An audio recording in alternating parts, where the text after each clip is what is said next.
The Rams take on the Vikings, 1 o'clock Eastern kickoff on Sunday.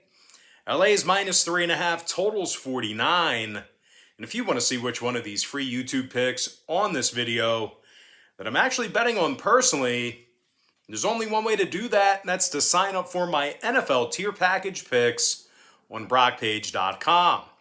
And the link for those picks are in the description section below. And although the Rams have gotten back on track here over the past couple of weeks, they've still had a tough time covering the number recently, as they failed to cover in 5 out of their last 8 ball games. Now, LA's got themselves a losing record against the number on the road. They've also done a poor job of stopping the pass when traveling.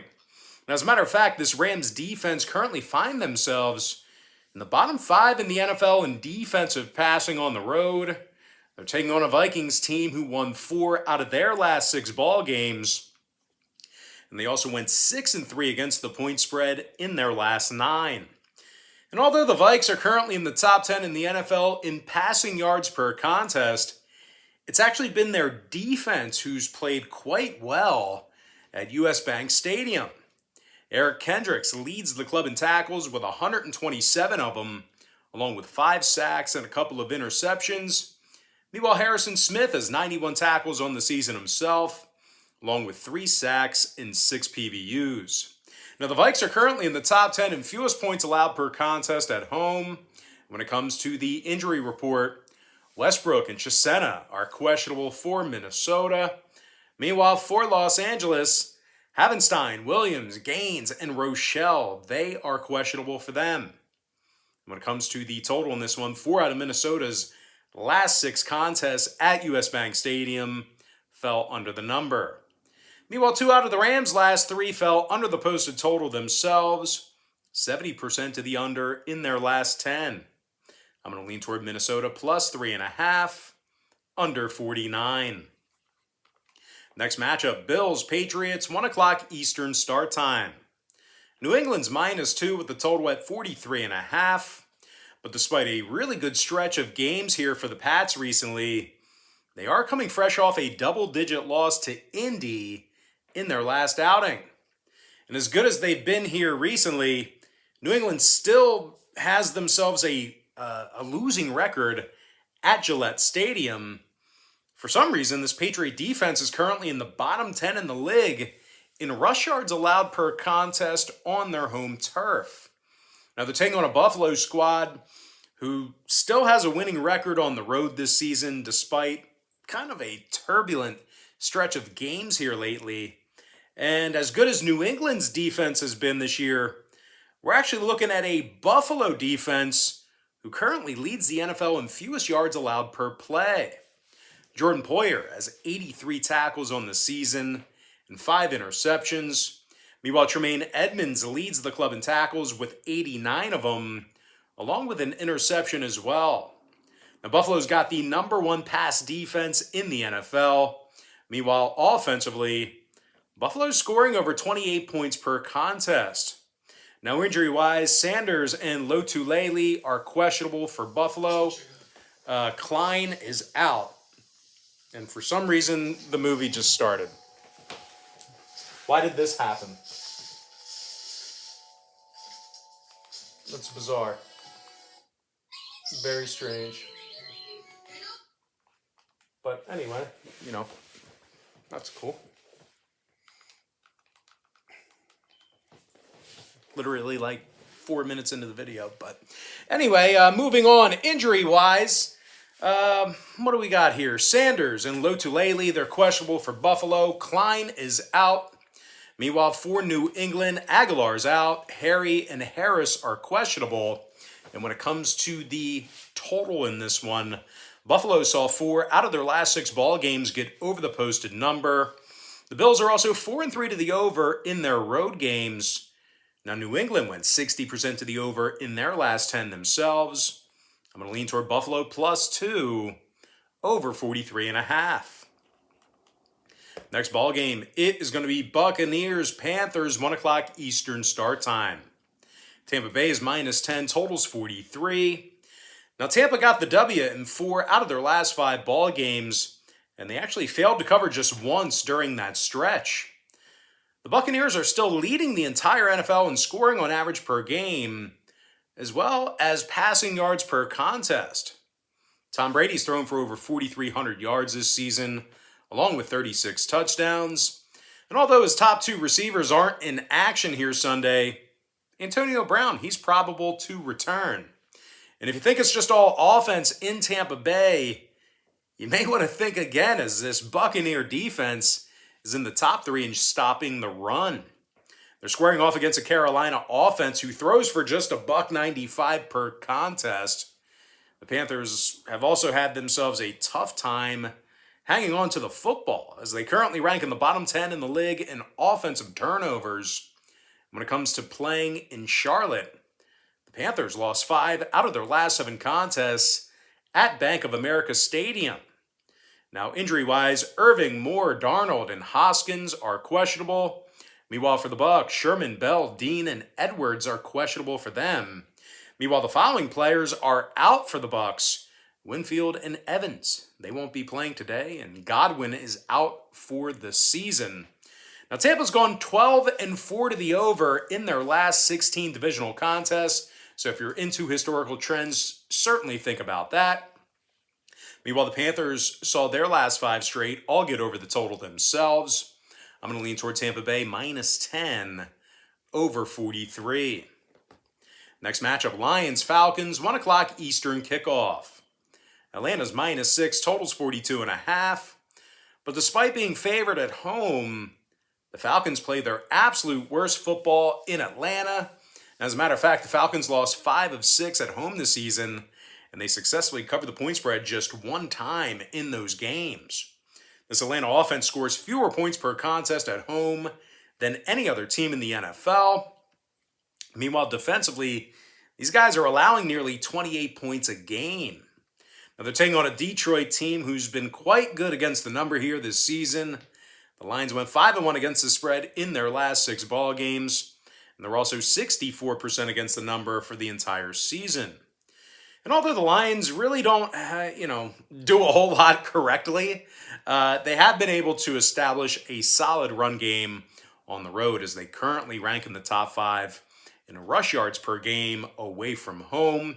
Meanwhile, defensively, on the other side of the football, these guys are in the top 5 in the league in fewest fourth quarter points allowed on the road. Tracy Walker should be available to play here on Sunday. He's got 78 tackles and 5 PBUs. Meanwhile, Charles Harris has 7.5 sacks on the year, along with 9 TFLs and a couple of forced fumbles. And, oh yeah, did I mention that the Lions won 2 out of their last 3 ball games? With victories over the likes of Arizona and Minnesota during that span? That was all one question, a really long question, but they did. Winners of 2 out of their last 3. 2 pretty good ball clubs they beat. Now, injury-wise, Woods and Owarie, Woods is out, Owarie is doubtful. Meanwhile, Jackson, Okwara, and Swift are also questionable for Detroit. It also looks like Jared Goff may have some problems clearing COVID protocol. That's what a lot of reports are saying. So it may look like Boyle might be getting the start at the helm. But anyway, total-wise, 5 out of Detroit's last 7 road games stayed under the posted total. Meanwhile, Atlanta's 4-2 to the under in the Mercedes-Benz Stadium. I'm going to lean toward Detroit +6, under 42.5. Next game, Jacksonville, Jets, 1 o'clock Eastern start time. New York's -1.5, totals 41. But as putrid as Jacksonville has been, the Jets are on a 3-game losing streak themselves. As a matter of fact, the Jets lost 8 out of their last 10, and they successfully covered the point spread in only 30% of those contests. New York currently allows more points per game than any other team in the NFL at 31 points per contest. The Jets also allow more yards per game defensively than any other team in professional football as well. But it's not just defense where these guys have played poorly. This Jets offense rushes for just 85 yards a game, and they turn the ball over more than any other team. They're taking on a Jacksonville club who did see 2 out of their 4 covers on the year happen on the road. This Jaguar defense is also in the top 5 in the league in fewest fourth quarter points allowed. It's Josh Allen. He has 60 total tackles on the season and 5.5 sacks. Now, Allen also has an interception, a forced fumble, and a fumble recovery. Meanwhile, Miles Jack has 97 tackles on the season himself, along with 3 TFLs. Jacksonville is in the top 10 in the NFL in fewest second quarter points allowed when traveling. When it comes to the injury report, McCray, Linder, and Robinson are questionable. Meanwhile, for the Jets, Crowder, Fant, Hardy, and Smith, they are questionable for them. Now, when it comes to the scoring in this one, 3 out of New York's last 5 ball games fell under the posted number. Meanwhile, the Jags are 5-1 to the under on the road this season, 79% to the under for the entire year. I'm going to lean toward Jacksonville, plus 1.5, under 41. Next matchup, Ravens, Bengals, 1 o'clock Eastern kickoff. Cincinnati's minus 4.5, totals 44. The Bengals got the W in 3 out of their last 5 ball games, with victories over the likes of Denver, Pittsburgh, and Las Vegas. As a matter of fact, this Bengals defense held all 3 of those teams I just mentioned to 13 points or less in those victories. And speaking of this Bengals defense, they're currently in the top 5 in the league in stopping the run. Von Bell has 87 tackles himself, along with 5 PBUs. Meanwhile, offensively, the Bengals are in the top 10 in scoring on average per game. They're taking on a Baltimore team who's on a 3-game losing streak, and they're most likely going to have to go to work without Lamar Jackson again, who's been downgraded to doubtful. And matter of fact, players such as Campbell, Clark, Ricard, Macari, Duvernay, Phillips, Colon, Castillo, and Huntley, they're all listed as questionable as well. And just on a side note here, not really a rant, but it kind of stuck out to me and I spotted it right away. It really felt like when Baltimore was 8-3 and then proceeded to go for 2 at the end of the game for some reason against Pittsburgh on December 5th, and they ended up losing the game. Unnecessary call. And I really feel like that's where, it potentially they let this season get away from them. It's starting to get off the rails. And that was the turning point. Going for 2 there. Just tie the game up, win it in OT. Anyway, this Baltimore defense has had a tough time stopping the pass this season. And they also rank in the bottom 3 in defensive yards per play. Now, 5 out of Baltimore's last 7 road games fell under the posted total. Meanwhile, for Cincinnati, they saw 3 out of their last 5 fall under the line themselves. And real quick, I didn't go over the injuries, but for Cincinnati, Shelvin, Kareem, Adeniji, Prince, and Sample, they are all questionable. And Logan Wilson has been ruled out. That's a big thing there. But anyway, I'm still going to lean towards Cincinnati, minus 4.5, under 44. Next game, Chargers, Texans, 1 o'clock East. LA's minus 10.5, numbers 46. Now, the Chargers won 4 out of their last 6 road games, 4-2 against the spread during those contests. LA's got themselves the number 1 pass offense in the game, and they're also in the top 5 in offensive yards per play from scrimmage. Justin Herbert's thrown for over 4,000 yards along with 32 touchdowns. And of course, no surprise here is Keenan Allen once again. He's a 1,000-yard receiver again in 2021, along with 5 touchdowns. Now, defensively, the Chargers have the number 3 pass defense in the NFL on the road. They're taking on a 3-11 Houston team who's gotten the W in only 1 out of 7 home games. Now, Houston has the worst rush offense in the NFL, and they're also dead last in offensive yards per play. Now, on the other side of the ball, defensively, the Texans are allowing 27 points per contest, and they give up more rushing yards on the ground than any other team in football. Now, injury-wise, Johnson and Reed are questionable for the Texans. Meanwhile, LA's got James, Slater, and Samuel listed as questionable for them. And when it comes to the total in this one, the Chargers saw their last 3 straight get over the posted number, 70% to the over in their last 10. Meanwhile, Houston saw their last 2 straight get over the line themselves. I'm going to lean toward the Chargers, minus 10.5, over 46. Next matchup, Giants, Eagles, 1 o'clock Eastern start time. Philadelphia's minus 10 total is 40.5. But despite being favored by double digits, you got to keep in mind that the Birds got the W in just 2 out of 6 ball games at the Link this year. And out of those very 6 home games, the Eagles successfully covered the point spread just twice. Now, the Birds have struggled to throw the football in South Philly, as they're currently in the bottom 10 in home passing. Meanwhile, defensively on the other side of the football, the Birds are also in the bottom 10 in fourth quarter points allowed at home. Now, injury-wise, Sanders and Dickerson are questionable for Philly, although this is a Philly team who's pretty healthy right now. Meanwhile, for New York, looks like Jake Fromm is getting the start for the Giants, as Daniel Jones has been shut down for the year. Brightwell and Bredeson are both out for New York, and Kadarius Toney is questionable. But you know what? This quarterback might be serviceable. And regardless of the injuries, the Giants have covered the point spread in 4 out of their last 7 ball games, throwing out the most recent Dallas contest. The G-Men are also in the top 5 in fewest first quarter points allowed, and they also held the Eagles to just 7 total points in their first meeting this season. Xavier McKinney has 5 interceptions on the year, along with 73 total tackles. Meanwhile, Tay Crowder has 108 tackles on the year, along with 5 PDs and a forced fumble.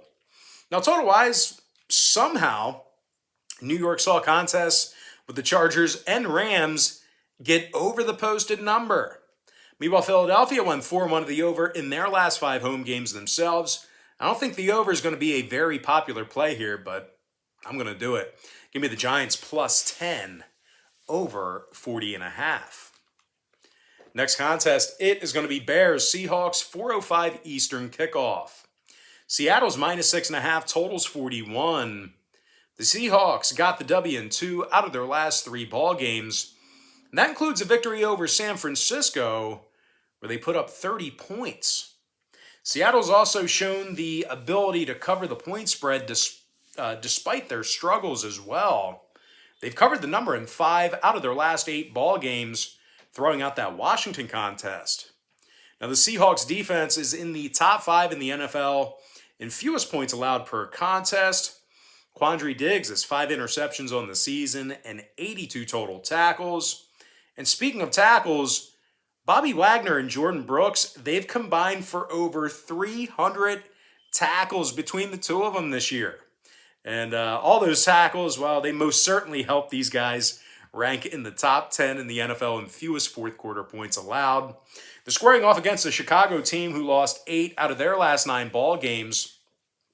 And they also successfully covered the point spread just once during that stretch. The Chicago offense is dead last in the league in pass yards per contest. And they're also in the bottom 3 in turning the ball over. And speaking of turnovers, the Chicago defense has done a really poor job of acquiring takeaways. They're actually in the bottom 3 in the NFL in that particular category. Now, injury-wise, Peters, Crawford, Dalton, and Grant are out. Meanwhile, Goodwin, Burns, and Fields are questionable. And for Seattle on the other side, Jackson and Collins are questionable for them. Radigan is out. Now, Seattle is 11-3 to the under for the entire season. A lot of unders for these guys. Meanwhile, Chicago saw 64% of their ball games for the entire year fall under the line themselves. I'm going to go ahead and lean towards Seattle minus 6.5, under 41. Next matchup, Broncos, Raiders, 4:25 Eastern start time. Las Vegas is minus 1, totals 41.5. Now, the Raiders do have a losing record in Sin City, and they're in the bottom 3 in the league in rush yards per contest at home. As a matter of fact, the Raiders haven't really done a great job offensively at Allegiant Stadium, as they're currently in the bottom 10 in home scoring as well. And out of the Raiders' 7 contests played in Las Vegas, they've gotten the job done against the number in only 2 of those home games. And when it comes to defensive play, the Raiders are also in the bottom 3 in rush yards allowed per game at home. They're taking on a Denver squad who won 4 out of their last 7 ball games. And they also successfully covered the point spread 4 times during that stretch. Now, the stingy Denver defense has a top 5, this defense is a top 5 pass defense on the road. Justin Simmons has 5 interceptions on the season, along with a dozen PBUs and 68 tackles. Meanwhile, Kareem Jackson has 75 tackles on the year himself. The Broncos are holding their opponents to only 17 points per contest. They're also in the top 5 in fewest total yards allowed per game. And despite the absence of Teddy Bridgewater in this ball game, my pick for this contest is strictly based on the shoulders of this stout Denver defense. Now, injury-wise, once again, Bridgewater is out. Young is out as well. Meanwhile, Jackson, Purcell, and Jones are questionable. Meanwhile, for Las Vegas, Perryman is questionable. Waller is doubtful. When it comes to the total in this one, 4 out of Las Vegas's last 7 ball games fell under the posted number. Meanwhile, Denver went 7-1 to the under in their last 8 themselves. I'm going to lean toward Denver +1, under 41.5. Next matchup, it is going to be Steelers-Chiefs, 4:25 Eastern kickoff. Kansas City's -8.5, totals 45. Now, the red-hot Chiefs have successfully covered the number in their last 5 straight, and they also find themselves in the middle of a 7-game winning streak. Now, the Chiefs are currently 6-2 straight up at Arrowhead Stadium, and they're amongst the best passing teams in the game. Patrick Mahomes has thrown for over 4,000 yards and 30 touchdowns. Meanwhile, Tyreek Hill and Travis Kelce, they each have over 1,000 yards receiving again, along with 16 total combined touchdowns. Now, defensively, the Chiefs are in the top 10 in stopping the run at home. They're taking on a Pittsburgh squad who's gotten the W in just 2 out of their last 6 contests themselves.